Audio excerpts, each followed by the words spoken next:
Lo que me parece interesante de lo que cuenta Pratgay y cómo se manejó la salida de la crisis del 2001, insisto, el peronismo en ese sentido con mucho pragmatismo, primero con Duhalde, después en la primera etapa de Kirchner, llamando a expertos para que manejen el tema del Banco Central y los expertos diciéndole, como cuenta Pratgay, de la necesidad de recuperar la confianza con algún tipo de acuerdo social y político amplio.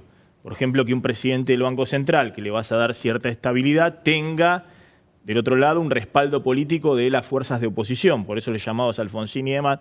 Yo creo que hoy estamos en una situación donde, más allá del plan llegar a las elecciones, o como quieran llamarlo, este plan aguantar para que no haya una disparada del tipo de cambio en plena campaña y llegar mínimamente entre agosto, octubre y noviembre a una situación de estabilidad. Creo que el desafío que hay muy grande para el próximo gobierno, sea Macri o cualquier otro, es tratar de recrear mínima confianza en la moneda. Hoy hay cero confianza en la moneda argentina, cero. Pratgay lo sabe bien. Digamos, vos estás sosteniendo una situación donde tenés tasas para los depositantes en plazo fijo arriba del 50%, con inflación proyectada los próximos 12 meses, no sé, de 35%, 12 meses para adelante. Es decir, estás dando una tasa de interés muy elevada para que no te corran al dólar. Una inflación elevadísima que necesitas desacelerar y para eso tenés que evitar que haya otro salto cambiario. Le estás pagando a los bancos 70% de tasa de interés para que le paguen a los depositantes que a su vez no corran al dólar. Si eso marca que estás haciendo política económica con cero confianza, cero credibilidad. Estás atando todo con los instrumentos que tenés de la política monetaria y cambiaria, pero con cero del otro lado de confianza en tu política económica. ¿Cómo se sale de eso? Plantea un desafío grande. Y me parece que no se sale con una solución técnica meramente, sino que requiere no la confianza en un gobierno, sino en toda una dirigencia política y en un Estado. No sé qué visión tenés respecto a eso. Sí, yo creo que fue lo que ocurrió en 2001-2002. ¿Cómo recobrás la confianza en la moneda? Mira, en 2002, para seguir un poco con las anécdotas de entonces y después vuelvo a tu pregunta. Cuando nosotros asumimos el 10 de diciembre del 2002, era un martes. Al día siguiente nos tocaba una licitación de LEVAX, ya existían las LEVAX. Eran bastante cortas, eran de 3 meses y de 6 meses. La primera licitación de fines del 2002 las colocamos al 120%. A principio del 2004, marzo del 2004, colocamos LEVAX al 1% anual. 1% anual. ¿Lo repito o no? Claro. No era mensual, era 1% anual. Eso es la contracara de la confianza, ¿no? La tasa de interés es el termómetro de si te creen o no te creen, no solamente en la moneda, en todo el andamiaje económico, ¿no? Y bueno, la LELIQ, la tasa de la LELIQ, que hoy reemplaza la LEVAC, es ese termómetro, ¿no? Que tampoco es 70%, porque en realidad la tenés que ir capitalizando. Es más alta, como 100% capitalizado. Sí. ¿Y por qué crees que se pudo recuperar el valor de la moneda? Este concepto que dice Maxi, hoy, con la descripción que ha hecho Maxi, podríamos decir metafóricamente que nuestra moneda nacional es una cuasimoneda, porque si nadie la demanda, si no hay una demanda de nuestra propia moneda, si los propios argentinos no demandamos nuestra propia moneda, te habla a las claras de que cómo puede creer el de afuera. En ese periodo se reconstruyó, lo acabas de graficar, en la baja repentina de la tasa de interés. ¿Cómo lográs acá, cómo imaginás lograr recuperar la confianza en la moneda a partir de un shock político? Creo que el único camino es el shock político y, como decía Maxi, tiene que venir de la mano de un gran acuerdo nacional, ¿no? Esto ahora es una frase trillada, pero yo lo sostengo, como lo repetíamos hace un rato, Ale, desde el primer momento, porque, a ver, yo tuve la oportunidad de estar en la salida de la crisis en el 2002 y tuve la oportunidad de estar en el 2015. Y entendía bastante bien la diferencia entre una situación y otra, ¿no? En el 2002 ya teníamos superávit fiscal, había superávit comercial, ¿no? Las tarifas no estaban atrasadas. No estaban atrasadas porque, si bien no se corrigieron durante el 2002, durante toda la convertibilidad se habían corregido a un ritmo mayor que la inflación local, porque, si se acuerdan, estaban atadas a la inflación de Estados Unidos, curiosamente, ¿no?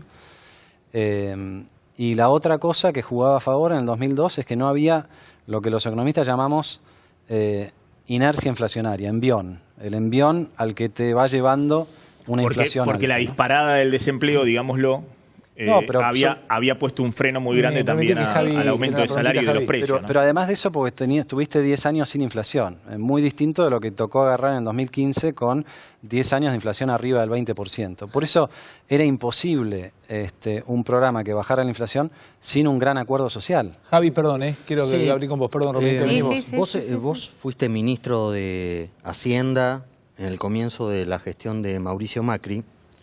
Tu salida del gobierno fue un poco traumática de la manera de cómo se dio. Y te quiero preguntar porque estamos en plena campaña electoral y toda la oposición, con justa razón, le apunta a la gestión económica de Mauricio Macri y de sus ministros, el desastre o la situación complicada en la que está la Argentina.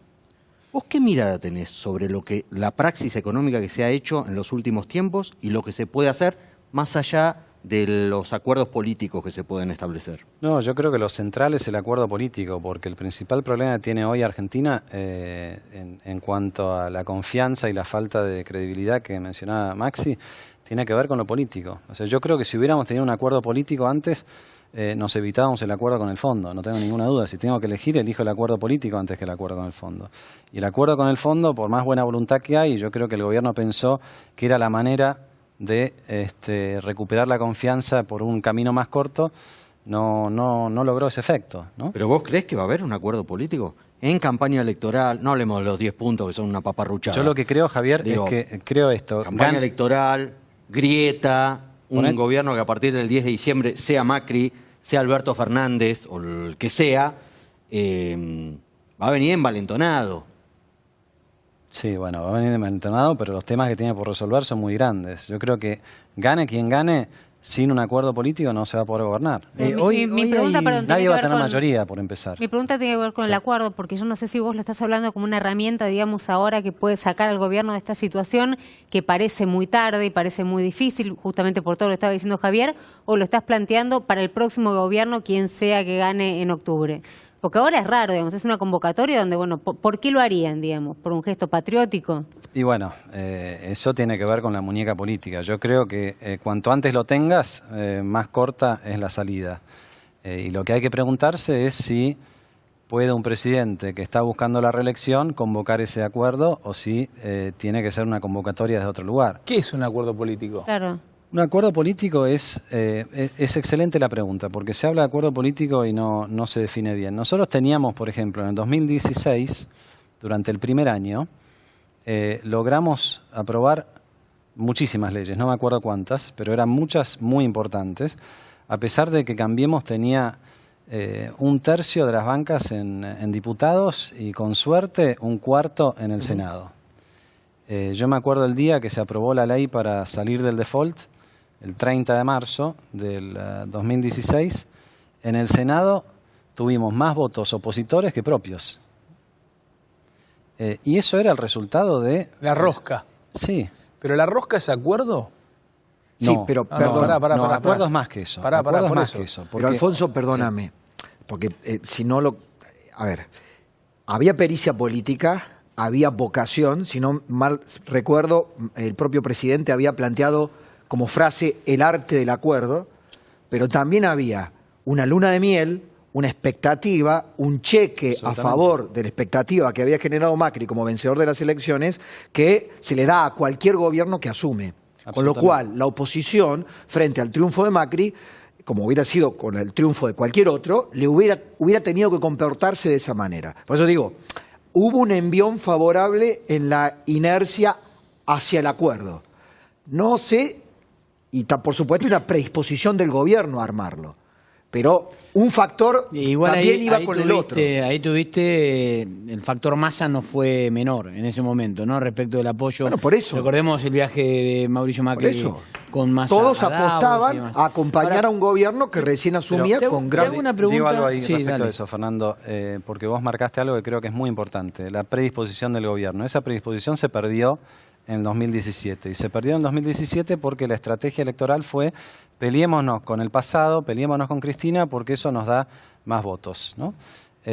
Y bueno, quizás la grieta te ayuda a ganar una elección de medio término, pero no te ayuda a gobernar. Entonces, yendo a la pregunta de qué es el acuerdo político, es mucho más que el poroteo o el rosqueo ley por ley. El acuerdo político es un programa común de 6, 10 puntos, lo que sea, y yo creo que dadas las circunstancias y dada la desconfianza que hay, es un gabinete de unidad nacional también. O sea, Un gabinete de unidad claro, nacional. O sea, sí, claro. el que venga, avisarás que debe haber un gabinete de acuerdo nacional entre distintas fuerzas. Yo creo que el que gane va a tener que convocar Bueno, vos a sabés dirigentes del partido que salió segundo o del partido que salió tercero, pero apoya al que salió primero, y dar efectivamente Perdón, la Fede, idea de... vuelvo no. otra vez a este punto, parafraseando la famosa frase, sería, el acuerdo político es la etapa superior a la rosca política. La rosca política es Emilio Monzó, Nico Mazzó. Emilio quedó identificado Bueno, con ya eso, sé, pero se la dio. reivindicó la La Rosa. reivindicó, Sí. es rosquearla, es hablar, es sacarla, negociar. Los fondos para los Los gobernadores. fondos para los Sí, gobernadores. claro. Rogelio Frigerio viajando con Van der Rusten al interior, a Posada, generar un acuerdo ahí. Pero es rosca sin un marco institucional. Claro, pero el acuerdo político es ya esto que estamos haciendo nosotros, el presidente con distintas fuerzas. Comprometerse con un rumbo. Claro. Tener un Un rumbo. acuerdo Se discute todo. institucional, Ese es el que venga tiene que discutir así. O sea, Yo lo no- llamaría, ¿sabes Pero cómo? ¿puedo preguntarle a Sí, te interrumpí, Alfonso lo que Fernando, quería perdón. preguntarle? No, porque en realidad es información. Digamos, hoy el gobierno está recibiendo estudios en donde yo lo llamo el riesgo Macri, y detectan el riesgo Macri. O sea, el riesgo, Cristina desapareció con ella desapareciendo de la fórmula. Ojo con las encuestas, salí de ahí maravilla, ¿eh? No voy a hacer te estoy encuestas. jodiendo. No voy a hacer encuestas. No. No son números, no. Son estudios de lo que Son grupos se está focales. observando como riesgo Macri. Que es el riesgo a que Macri, en un eventual segundo mandato, no tenga la apertura que dice que va a tener. La apertura política, me refiero a esto. Gabinete ampliado, fórmula abierta, consenso y acuerdo nacional. El gobierno está detectando que hay un riesgo y una desconfianza en los mercados, en la política local y en la política internacional, de que Macri no dé ese paso y que ese paso es necesario. Y de hecho, por eso los 10 puntos del consenso, que para todos es una caricatura, pero es mostrar que si llegamos lo vamos a convocar formalmente. Mientras Marcos Peña. Y dejar la apertura y dejar la fórmula abierta. Incluso, no solo a los socios internos, sino a la posibilidad de abrirla hacia afuera. Ahora, es un camino difícil, pero que el gobierno detecta que hay un riesgo y desconfianza de que un eventual segundo gobierno de Macri Ahora, no tenga ¿Me esa dejás apertura. responderte eso? Eso. ¿Sabes por qué? El riesgo y la desconfianza por un factor operativo, un fact, como dicen los ingleses. Mientras Marcos Peña sea el jefe de gabinete de Mauricio Macri, todos van a desconfiar de que Macri tenga una verdadera vocación de abrir el gobierno y de compartir el poder. Pero preguntémosle a Alfonso. Este es el Preguntémosle a momento, Alfonso. ahora voy, este es el momento Porque donde Pablo estuvo Rossi adentro. empieza a ser inmarcable. Sí. ¿Viste el jugador inmarcable? Decís, te arranca para un lado, te arranca para el otro. Esto es lo que hace a todos ustedes grandes periodistas, pero básicamente este pibe, que digo pibe, poneme mi edad, sos un pendejo también, pero como un jugador inmarcable. No. Porque debes estar viendo el otro lado. Mirá lo que acabas de decir esto de Marcos Peña y Pero- no te ponen... Pero es que, todos los que es la estamos sentados en centralidad esta de la- mesa del sabemos que es Parlamento. así. A ver, Javi, Seguramente dale vos. alguien que estuvo ahí adentro nos puede decir, si lo ve a Macri con esa flexibilidad de poder adaptarse a ampliar, o a Marcos Peña, insisto con esta teoría de que todos le caemos a Marcos Peña para no caerle a Macri, pero el Marcos Peña no hace nada sin que Macri no lo apoye, no tiene esa autonomía, pero decime vos que O estuviste sea, ahí para vos adentro. Marcos Peña es Macri. Sí, obviamente. Dale, perdón. Vos estuviste ahí adentro. Lo disfrutaste y lo padeciste. Las dos. Sí. Entonces, contanos si esto que se habla de que estas señales, abrir la fórmula a los radicales, es producto de la necesidad de aquella desesperación de Duhalde, por la cual te convocaron, si esta desesperación ahora en Macri o en el PRO, con la posibilidad de que pierdan las elecciones, empiezan a abrir todas las ventanas, pero que si llegan a ganar, después el 11 de diciembre las tienen todas cerradas. Bueno, por eso, volviendo a lo que decía Romina, cuanto antes se haga, mejor.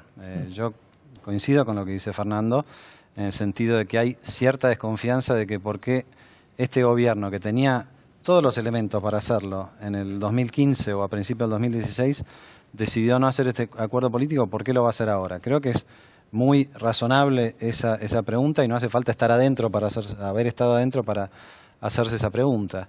Dado que esa es una fuente de desconfianza, me parece que el gobierno, si realmente quiere en un próximo mandato ampliar el espectro, tendría que empezar a tener gestos muy contundentes en ese sentido ahora. Te voy a hacer una pregunta para tratar de reforzar. ¿Qué sería un gesto contundente? Ciertamente los 10 puntos no son. O sea, no alcanzan.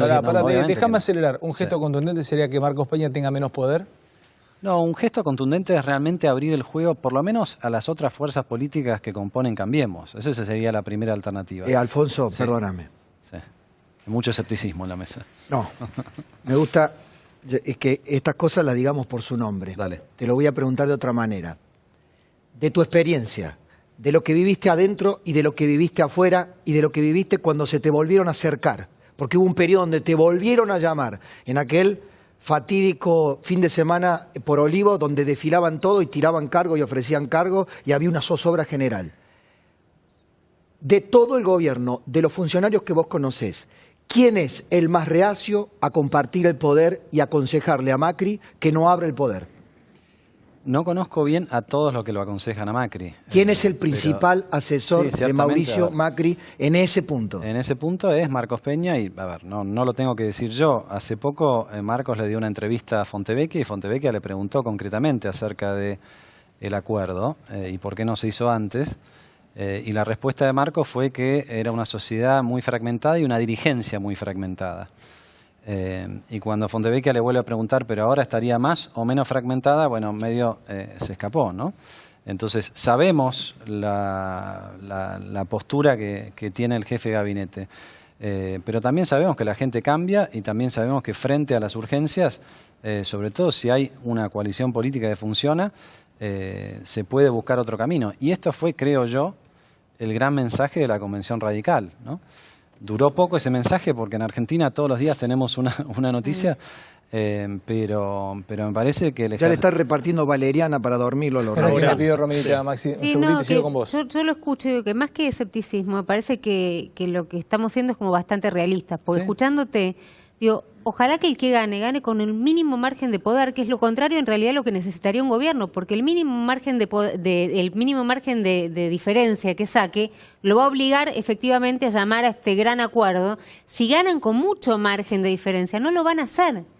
Cuando uno querría que en realidad el que gane con mucho poder y pueda ocupar, digamos, más, por lo menos tener más bancas, tener mayor facilidad para acceder al acuerdo con el Senado y con diputados. Sin embargo, yo te escucho y digo, mira, que saquen poquito. Es cierto, lo que pasa es que venimos de tenemos una cultura muy presidencialista, ¿no? Y además las cámaras se renuevan de a pedazos y no... ¿se acuerdan ustedes cuando ganó Macron en Francia? Sí. Se votó después de la presidencial para la parlamentaria y se renovaba todo el Parlamento, ¿no? Nosotros no tenemos eso, entonces están dadas las condiciones para que el que asume no tiene todo el poder. Pero esto sucede en buena parte de los países, por lo menos en los europeos. Sánchez ganó en España hace poco con 30% de los votos. Y ganó y pudo, está tratando de formar gobierno y se cree que va a formar gobierno. ¿Por qué?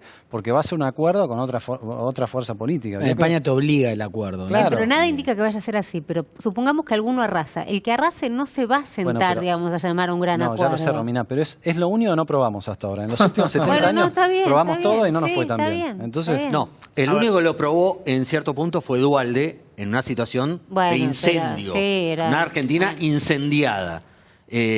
Con un acuerdo con el radicalismo, con Alfonsín. Armó una mesa de concertación nacional real. Digo, ¿hace falta que nos vayamos a otro incendio para que la dirigencia se siente realmente a encontrarle un acuerdo? La respuesta de los 10 puntos. Javi, pero sí, ¿cómo Javi. hace falta, y voy con vos, Maxi, si estamos viviendo una guerra de escuchas, de periodistas, de dirigentes políticos, de dirigentes sindicales? El gobierno estrenó una supervalla que parece que le trajo China, ahora lo vamos a ver.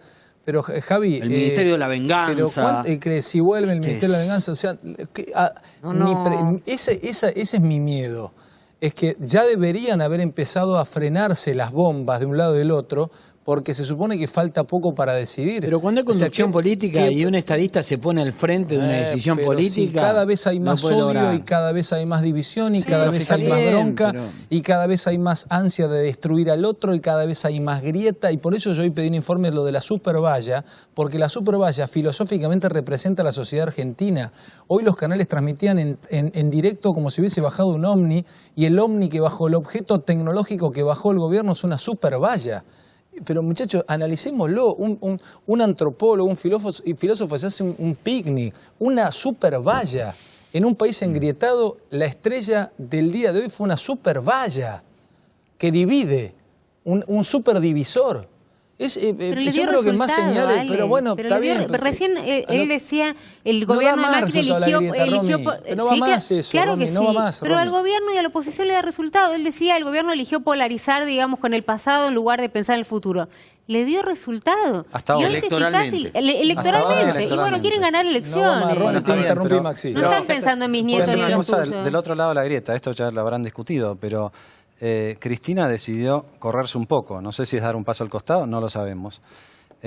Y yo creo que hay que analizar esa decisión, porque evidentemente ella interpretó que sola no alcanzaba, puso lo más moderado de su entorno que podía poner, que era Alberto Fernández, y a mí me preocupa la reacción del Gobierno Nacional, porque el Gobierno Nacional dice, no, bueno, Alberto no es tan buen candidato, es buena para nosotros, ¿no?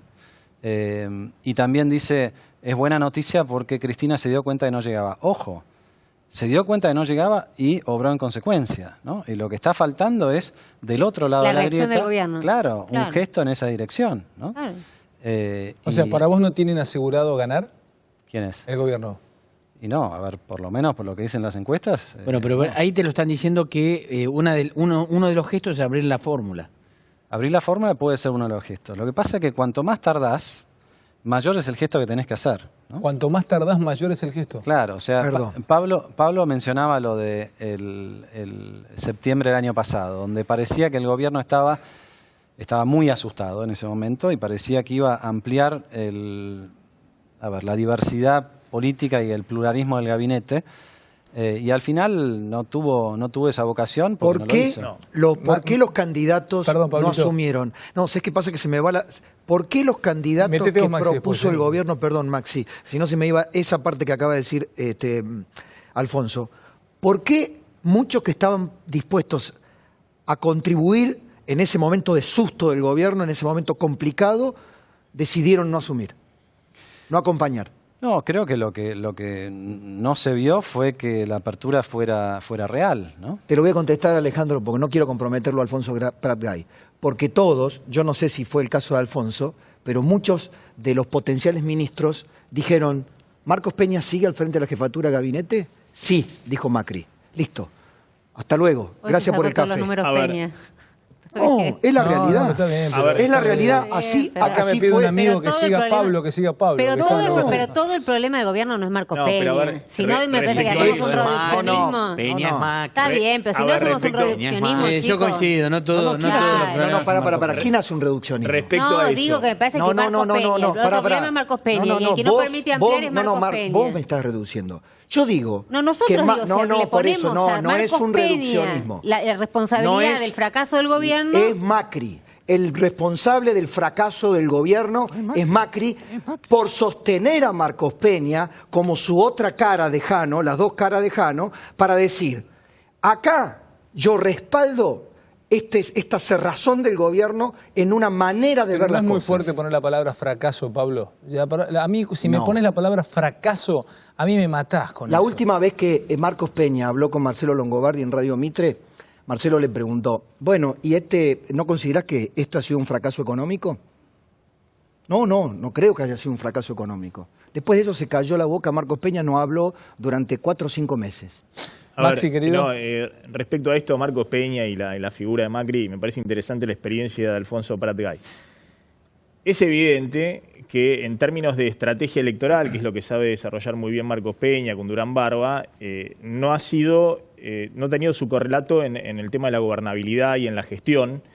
Y esto ya es un lugar común, las diferencias que ha tenido y tiene con Rogelio Frigerio, con Emilio Monzó, con María Eugenia Vidal, con Horacio Rodríguez Larreta, respecto a la necesidad de hacer una construcción política más amplia, no solo para ganar elecciones, sino para gestionar. Esto ha sido una constante de los últimos 2 años del gobierno, es sabido, lo podemos decir perfectamente porque todos lo saben, y los propios ministros lo expresa Frigerio, lo expresa el propio Monzó, la gente de María Eugenia Vidal, de Horacio Rodríguez Larreta. Ahora, en el tema económico, esa era la cuestión política, de cómo se encaran. En el tema económico, me parece que se sobreestima la participación de Marcos Peña, porque por lo que yo entiendo, y me han comentado gente que ha estado en las gestiones en el área económica, Marcos Peña reconoce sus limitaciones y su escasez de conocimiento o no opinar absolutamente nada de economía porque no entiende nada de economía. Y ahí me parece que hay un problema con la figura del presidente Macri. Lo que sucede es que ya en el lugar común se apunta a Marcos Peña para preservar la figura del presidente en el tema de la gestión económica. Entonces le pregunto a Alfonso si no ha habido por parte del presidente, y ya dejemos a Marcos Peña, porque yo coincido, digamos, en el tema económico, en el tema político es parte del problema de cómo gestiona un gobierno para garantizar gobernabilidad. En el tema económico me parece que Marcos Peña ha sido nada más que un mensajero, una especie de cadena de transmisión de lo que es cierto dogmatismo por parte del presidente en la gestión económica, en ciertas ideas que incluso en la discusión con técnicos del FMI, el presidente y con la gente que se ha rodeado ha mostrado más dogmatismo incluso que los propios técnicos del Fondo Monetario respecto a algunas cuestiones elementales de la economía, de cómo se gestiona el día a día de la economía. Por eso la desesperación, poner a Caputo un mes en el Banco Central, salir corriendo a buscar al Fondo Monetario. ¿Vos notás que ha habido un exceso de dogmatismo por parte del presidente en alguna, y que es él el último responsable de las decisiones económicas? No, para mí el problema es anterior a eso. Para mí el problema es cómo se atomizó la toma de decisiones en el ámbito económico, ¿no? Un Ministerio de Economía que cuando yo asumí ya estaba dividido en varios pedazos y que después cuando yo me fui se dividió aún más. Y en un momento de crisis y de mucha dificultad económica, bueno, el manual no dice que hay que dividir la toma de decisiones, dice todo lo contrario, ¿no? Me parece que esa fue la decisión de tener una organización mucho más horizontal, donde ningún ministro estuviera por encima del otro. Y eso es fantástico en un momento de paz y de tranquilidad, donde no hay grandes cosas para hacer. Pero es muy difícil que eso suceda cuando tenés urgencias y tenés bombas de tiempo que desactivar. ¿Eso fue lo que te detonó a vos? Pero ¿quién ha tenido la última palabra en economía siempre? En economía, claro. ¿Quién ha tenido la última palabra? El que ha dicho... Lo que pasa que nadie... El que ha dicho vendé, reserva, vendé. O el que ha dicho... ¿Quién ha tenido la última palabra en economía durante este tiempo, este último año o estos últimos 2 años? Pero es que nadie... A ver, ahora está el Fondo Monetario, ¿no? O sea, la paradoja es que la estrategia era dividir todo el poder para que nadie sobresalga y para no tener un ministro de Economía. Y al final, bueno, lo tenés al fondo, pero no es tu programa. Esa es la realidad. Tenés un super ministro de Economía. Claro. Hoy lo que decís es que no hay decisiones, las decisiones las toma directamente el fondo, digamos. Y hay que pedirle permiso al fondo de El fondo es el ministro de todo, ¿no? Economía. Vuelvo con la pregunta. Sí. ¿Eso fue lo que te detonó a vos? ¿Vos pediste más poder unificado? Explique un poco más qué significa detonar, porque no lo Yo puedo entiendo. ¿Que te contarte- fuiste? ¿Que te echaron del gobierno? Para hacer... Digo, te echaron del gobierno porque vos pediste, bueno, No, si me no, quedo, yo no. quiero la... No, yo no pedí nada. Yo acepté las condiciones en las que... ¿Y cuáles fueron esas condiciones? Un gabinete totalmente atomizado y con la dificultad que eso significaba la coordinación, ¿no? Yo me acuerdo una cosa, sumando lo que dice Fer. Te voy a responder por él. Dale, a ver. Le fui a hacer una nota a él como ministro de Hacienda. No voy a traicionarte en un off. A la No, cara que no, te puso, jamás. ¿no? Sería A la muy cara que te Relajá, puso. Sí. relajá. Pero sí noté en una respuesta que me diste que vos tenías que tomar una decisión y tenías que levantar un teléfono y te tenía que poner primero un sello y darte el OK Quintana. Después te tenía que poner un sello Lopetegui.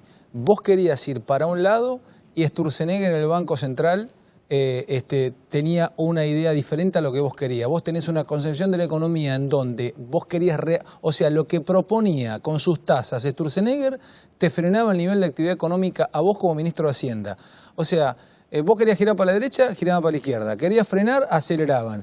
Entonces nunca sentiste que vos podías controlar la botonera, no para hacer lo que vos quisieras, pero para aplicar tus ideas. Y ahí también puede haber, y te lo pregunto, si hay una respuesta a ustedes. Yo te digo una cosa, Alfonso, los K, a muchos de ustedes, de los ministros que tuvo este gobierno, los gastan porque dicen, ahí tienen el mejor equipo de los últimos 50 años. Todos cráneos, genios, hablan 40 idiomas, MBA, Yale, chocaron. Ahí los tenés, los geniecitos. Entonces, perdóname, primero, no solamente los K lo dicen. Bueno, defendé primero la postura, porque ustedes son todos cracks realmente en lo individual. Yo creo que nadie es un crack. Yo creo que asumimos en condiciones a mí me da gracia que los K se mofen porque ellos fueron los que dejaron la bomba de tiempo, ¿viste? Ahora hablan del gran aumento de la deuda. El aumento de la deuda durante la época de Macri no es otra cosa que el déficit fiscal. Y el déficit fiscal, o sea, la suma del déficit fiscal de cada año. Pero respondeme el otro sumado, me sumo a la pregunta de Fer. ¿Cómo era eso?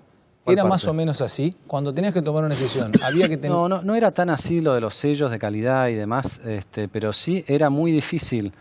No había nadie que tuviera la potestad, por decirlo de alguna manera, de la macro. Entonces la macro estaba repartida en muchos pedazos. Y eso, la verdad que, como dije antes, puede funcionar en Suiza, donde no hay demasiado margen de error. Cuando tenés que... Pero especificame para entender un poco más tarifas, la sociedad. Por ejemplo, tarifas. Vos me preguntabas de tarifas. Es muy difícil que el ministro de Economía marque una pauta de inflación sin saber lo que después va a pasar en el Ministerio de Energía con las tarifas. ¿A quién le tenías que reportar? ¿A quién le tenías que reportar? Si antes en el Ministerio de Economía estaba también Energía y estaba Obras Públicas, todos los ministros están en ese mismo lugar. Ahora Dante Sica se fue al otro edificio donde estaba Débora Giorgi. No, pero el Ministerio de Hacienda reportaba directamente a Quintana y a Lopetegui, a la vicejefatura no porque estaba... Igual no sé por qué... Y Macri tenía línea directa con Sturzenegger en el Banco Central. Hablemos de lo que viene para adelante, porque si no estamos siempre... Después Quintana y Lopetegui empezaron a desconfiar de Sturzenegger cuando se había ido Alfonso Prat-Gay. Así fue. Ah, sí, sabés que está. Alfonso, ¿Macri sabe de economía? Macri sabe economía porque ha estado del otro lado del mostrador en el sector privado y conoce cómo funcionan las variables, ¿no? Pero tampoco creo que el presidente tenga que ser un experto en economía. No, pero vos recién decías, dejaron, ¿no? Se mofan los K y son los que dejaron el problemón, ¿no? Ahora, ellos dejaron este problema. Ahora, ¿ustedes no lo subestimaron? No lo subestimamos. Bueno, Macri dijo que la inflación, digamos, era algo fácil. Si había algo fácil era manejar el tema de la inflación, evidentemente no lo fue. Y muchos de los ministros con los que hablaste dicen, no sabíamos con lo que nos íbamos a encontrar, no teníamos un diagnóstico, no había diálogo. Fuimos optimistas, entrábamos a los ministerios y encontramos otra cosa de las que nos decían. ¿No fueron muy naif en la manera en la que recibieron el gobierno? Yo creo que el problema, el caso concreto de la inflación, el problema no fue ser ambicioso, sino no animarse a usar todos los instrumentos. Y uno de los instrumentos era el acuerdo social.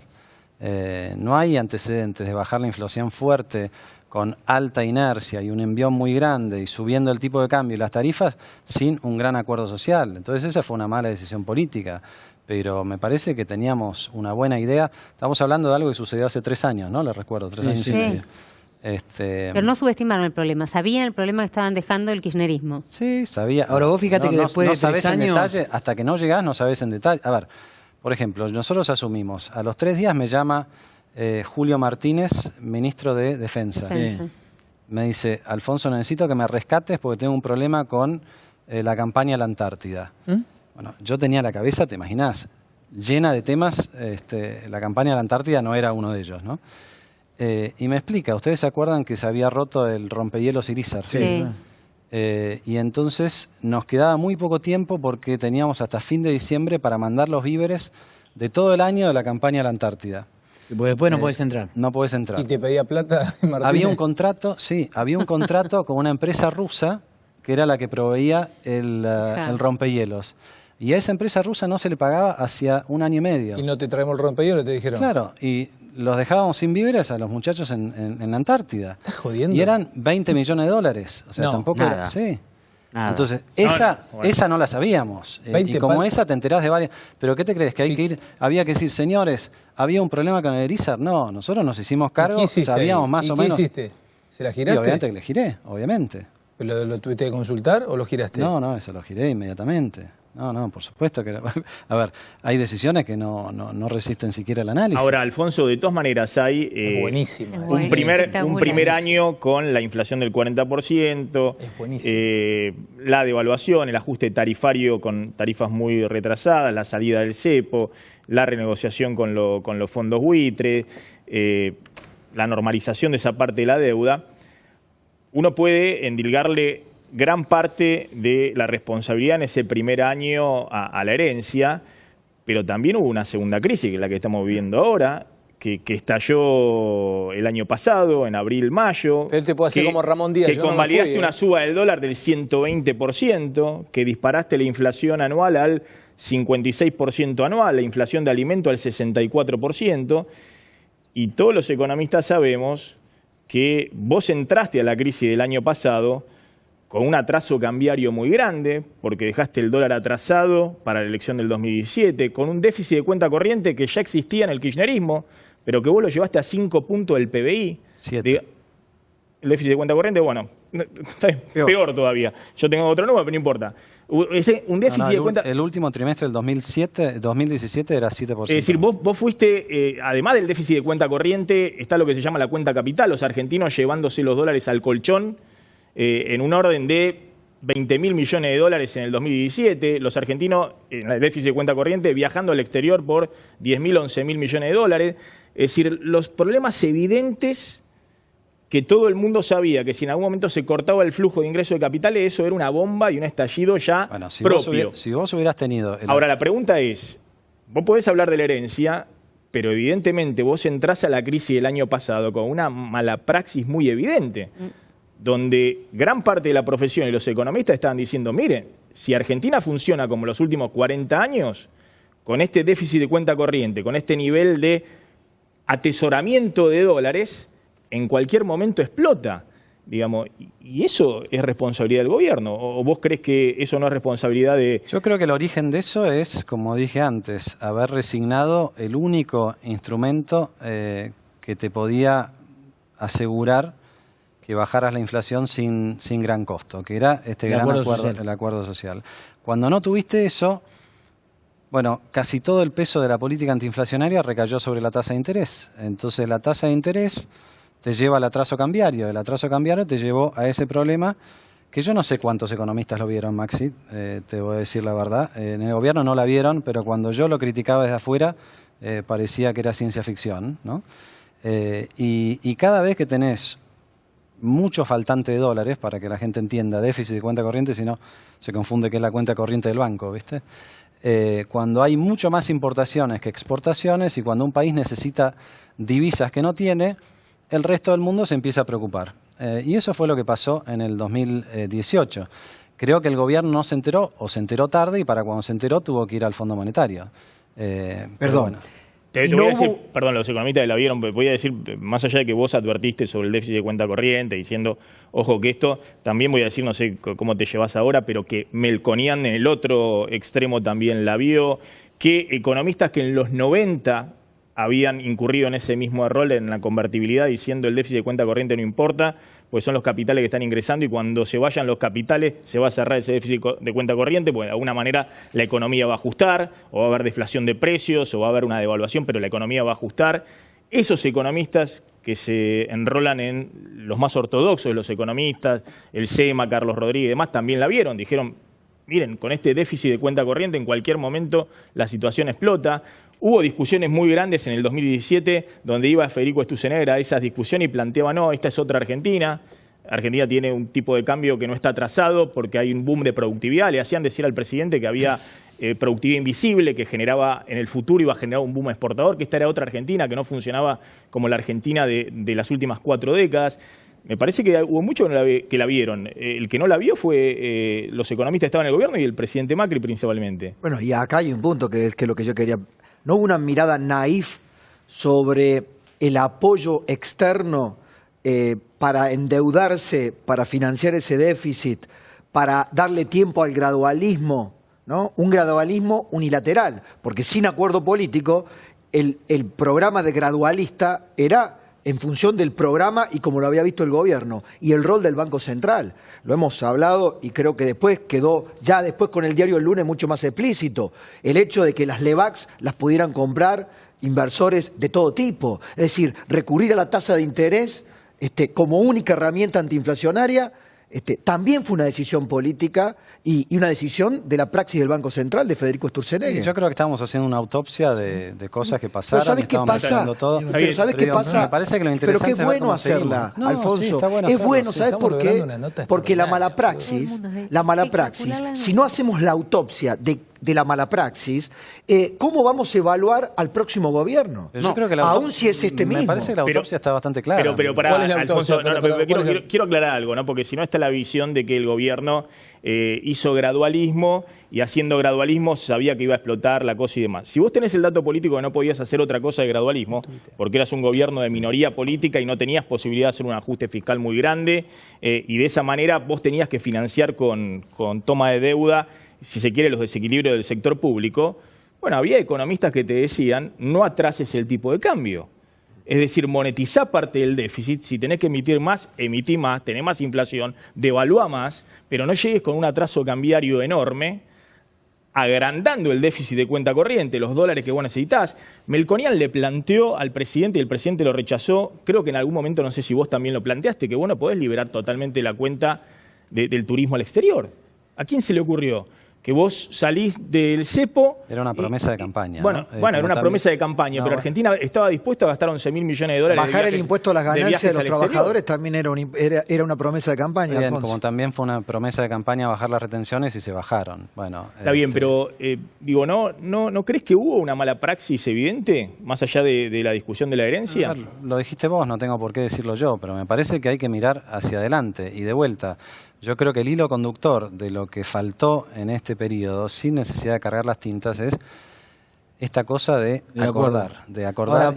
Mirando y para acordar. adelante, Porque si no, Alfonso, mirando para adelante. Tomo lo que decía Ale hace un rato, ¿viste? Es cierto que no se dieron los resultados que el gobierno quería en materia económica, pero hubieron avances en otros lugares y la realidad es que hoy el déficit es menos de la mitad de lo que era cuando asumió el presidente Macri. Y las tarifas que estaban regaladas ahora están más cerca de su valor de equilibrio. Y el tipo de cambio está más ordenado que 4 años atrás. Por supuesto que lo que faltan son los resultados ahora, Alfonso, concretos. yo te hago una pregunta. Quiero terminar esto, Sí, porque dale, si no dale. es un refrito y no llegamos a ninguna conclusión.